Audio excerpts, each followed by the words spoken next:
So I'm gonna put my hand up through this little space right here. We're gonna go up through this space right here. Up through here. Okay, that's the steering lock.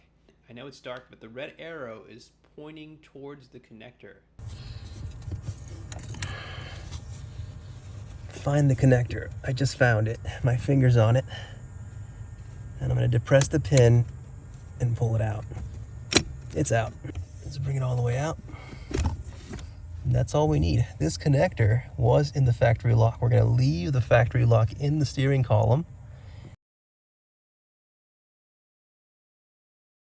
And I'm gonna go program the emulator, plug the emulator in here, zip tie this to this fat cable up here, and we're done. I'm gonna put things back together and the car's gonna start up and it's not gonna fail again.